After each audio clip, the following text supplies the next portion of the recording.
Regardez. Adossé aux côtes rocheuses de l'Esterel, à quelques kilomètres de la baie de Cannes, abrité par la pointe de l'Aiguille, dont le relief et la couleur rouge sont si caractéristiques de cette partie de la côte, voici Théoul, qui prend le soleil au fond de sa baie. Dès la plus haute antiquité, les navigateurs en difficulté dans la région se réfugiaient dans cette rade située à l'extrémité sud du golfe de la Napoule.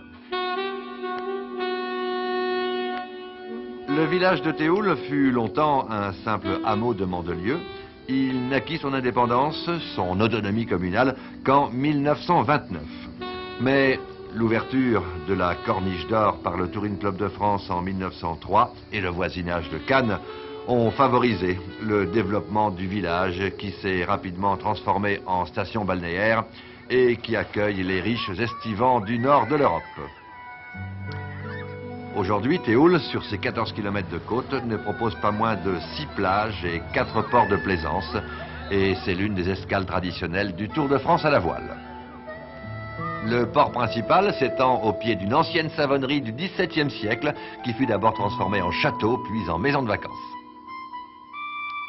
Très étendue, la commune est comme un parc naturel dans les forêts de l'Esterel que l'on peut pénétrer en suivant les nombreux sentiers de randonnée.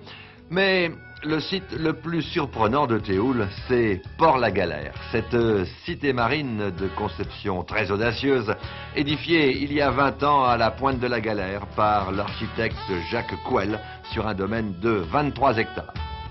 Des maisons alvéolées descendent de en grappe à flanc de coteau jusqu'au port privé où 180 bateaux peuvent être amarrés.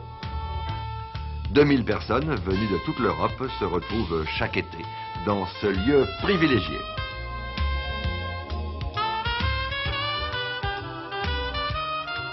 Une autre aventure architecturale, plus individuelle celle-là, est partie de Port-la-Galère pour se poursuivre un peu plus haut dans les collines de Théoul. C'est la maison rêve d'Antti Lovag.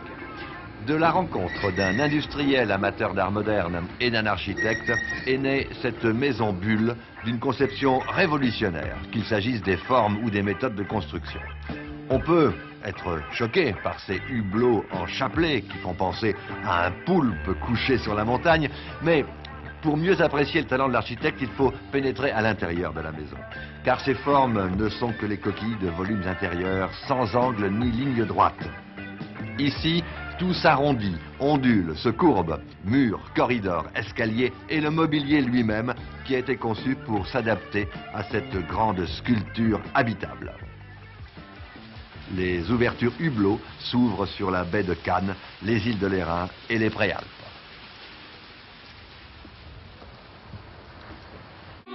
Et quand le soir tombe sur l'Esterel, les joutes provençales peuvent commencer dans le port de Théoul.